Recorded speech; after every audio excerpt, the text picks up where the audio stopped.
Okay, so this is going to be the second episode of my journal for the Soulbound campaign that my group is going through right now.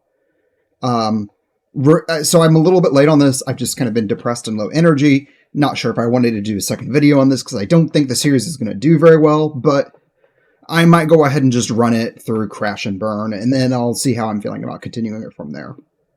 While reminiscing about the campaign, though, I kind of came to a conclusion that I need to, as a player, ask more questions. I don't know Warhammer Fantasy's lore very well, so and there are people at the table that do know, and if I ask questions, I know they'll answer. But I don't think I understand things as well as I thought I did, or at least I did at the moment. So just as examples, we are going through on an airship through the Plane of Fire, and while we are going through, the GM describes how there's like a warband of orcs beneath us, which thematically sounds really cool. Like the vision I have in my head is really neat. And then we're attacked by, I think, enemies of Tzeentch. But there's the thing, is I should have asked for like clarity, like who are these enemies? Like why are they attacking us? Which sometimes the answer is you don't know. Sometimes.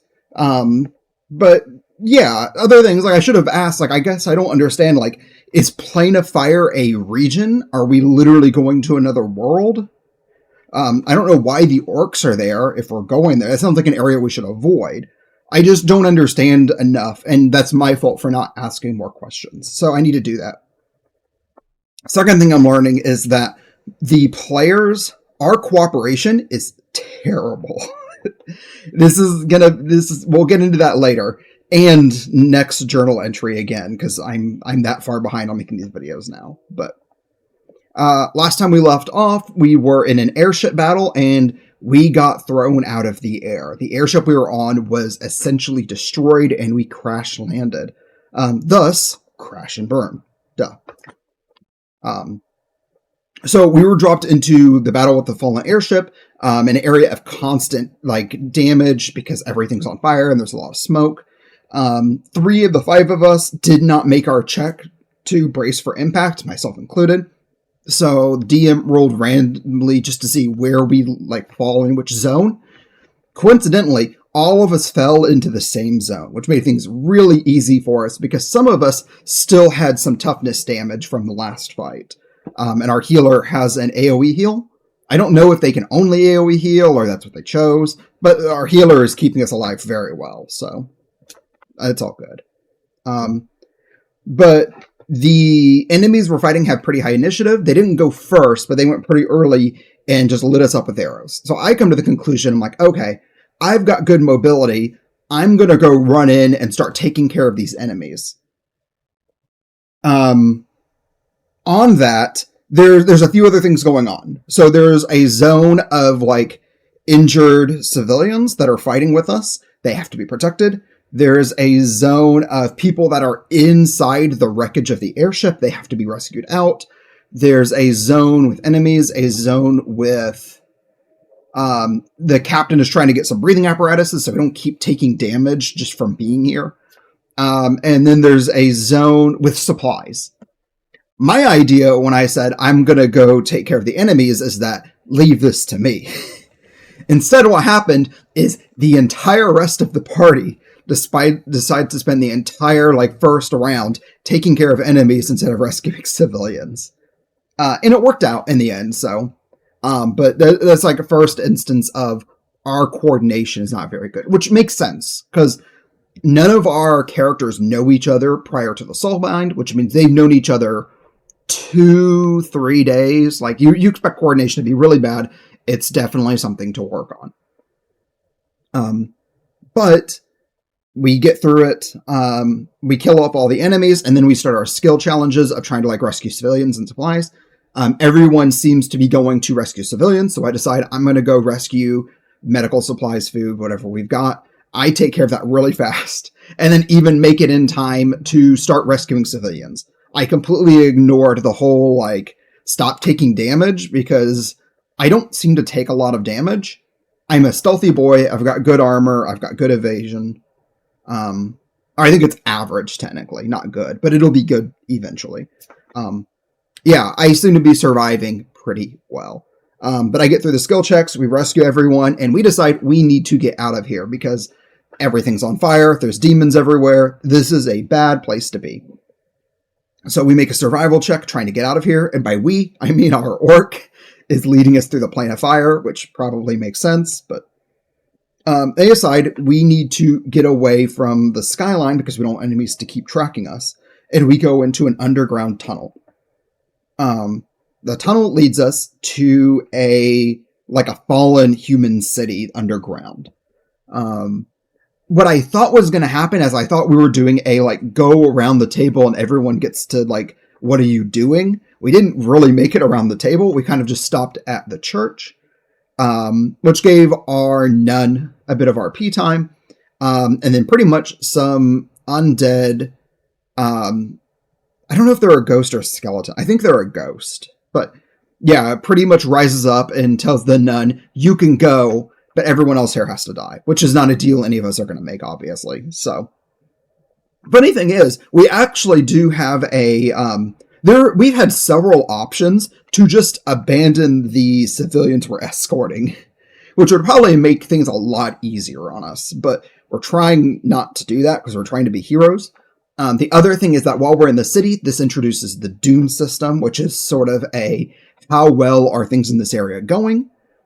Given this is a human civilization with no humans left, it's not going very well. But we start this combat. It's a lot of little ghost and skeleton boys. We kind of take the first round trying to kill some of them off, but more of them keep spawning over time. And we realize this is more of a skill combat. We have to make skill checks trying to get the civilians together so they can get out of town with us. Or we always have the option of abandoning them, but we're trying not to do that. We make our skill challenges, and by I don't think I got any successes because I'm just not good at intimidating people. I will be eventually, but for now, we're not good at intimidating. We'll leave that to mostly the orc. But yeah, we're kind of learning that some of us aren't as good at skills as we thought, which is fine because we'll get experience, albeit slowly, and yeah. Hopefully, we'll be playing this campaign for a long time, because I'm enjoying it, and I think everyone at the table is enjoying it right now. Whatever. We get everyone out of there. Oh, this is also sort of our introduction to the Soulfire mechanic.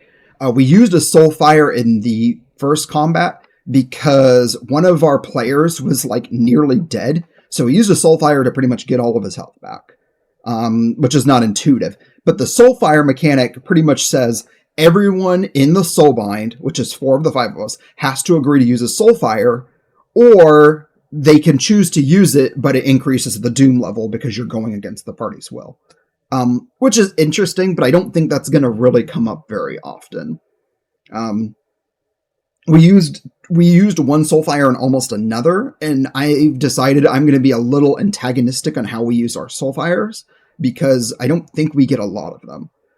So we used one Soulfire for the nun to pretty much have her do her AoE purge because they're undead, and they got to pretty much maximize damage on that. I don't know if that was a necessary use of it, but it saved us from taking a lot of damage, so I'm pretty okay with it.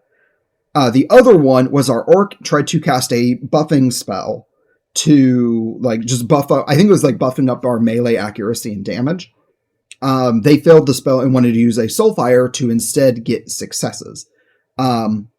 What I did is people at the table were kind of in a yes mood, and I immediately said no, because these are things we need to talk about, and I've decided I'm going to be slightly antagonistic and make them explain why are we using this, because it's a very limited resource. Overall, the group kind of changed their mind to say, no, we're not taking this, because honestly, I don't think it was a spell we needed anyway, given it was an evacuation mission and not a kill everything mission. Which was kind of fun to have that discussion at the table, and then the spell backfired and buffed the melee accuracy and damage of all of our enemies instead. Which, man, I'm really happy now it wasn't a stay and kill everything combat, because we might have died from that. But we get everyone out, we're fine, we understand Soulfire now, it's all good. The last thing we did is we're going through the tunnels, escorting our civilians out, trying to pretty much find the end. And we find some mushroom goblins. And by goblins, there's a squig, there's trolls. I don't know what they're called, but in my mind, they're just really big guys. They're trolls to me. This is supposed to be a combat for us, but we have an orc trader in the party who immediately is like making friends with this random goblin and starts talking him up and trading with him, and decide to sort of talk our way out of this combat, which that's fine. That's, I think those are fun to always have options available. Not everything has to be a combat. So yeah, we talk our way out of it, and through trade, we pretty much get everyone to like escort us through the tunnel. And we end the session there. Overall, I think it was a very fun session. We got 2 combats in, we got some RP moments.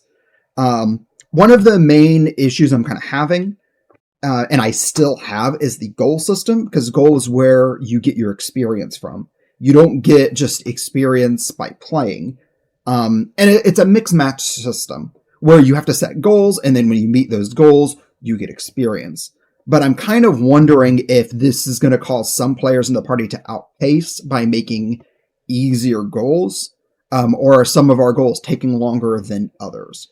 So we've got like one person in the party whose goal is pretty much to escort us to this point, and I think that was a long-term goal for them. So they're getting like 10 experience, which is massive. Whereas my long-term goal is essentially set up to take a little bit longer. Yeah, this is something, it's probably a situation I just need to talk to the GM about, and kind of understand where our goals are going to be. Because like last session, which I'm skipping ahead a little bit, I set a goal and wasn't able to meet it. And I'm actually not sure if I'm going to be able to meet it in the next session either. I think I'm used to a system like Dungeons & Dragons and Pathfinder, where you just get experience by playing pretty much. All right. I know for our group, we stopped doing experience a really long time ago when we did milestones. But with milestones, it still felt like everyone was getting experience at the same rate. You are still getting experience by playing, and you kind of level up automatically. Whereas this is a system where it's a little more drawn out and fluid, which I think is just going to be taking a bit of time for me to get used to. Yeah. But I will say for the other goal system is that one of my goals is somewhat tangent to another player in our party. So I'm going to try to set up a little RP moment for us this week where we can kind of both get our goals together. And that would give our character something to bond over, because I don't think I've had a really strong chance to bond with anyone in the party. We're all like friends and getting along, but I just haven't had a great RP moment yet, I think. But we just finished. Crash and Burn is our tutorial, pretty much.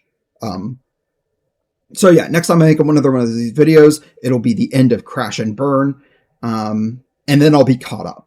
I probably won't make another video before Wednesday, though, which means I'm again going to be behind. But I want to at least get Crash and Burn out. So, if anybody watching this has actually played Soulbound, let me know your thoughts on the system. If there's something I or the party is getting wrong, or something you think that we could do a little bit better, let us know. I think the main thing is that our coordination is terrible. Because when we get to the next one, I'm going to talk about something on a combat that actually hurt our combat because we weren't working together. I digress. Do the YouTube stuff, all that. Thanks for being here. I'll see you next time. Bye.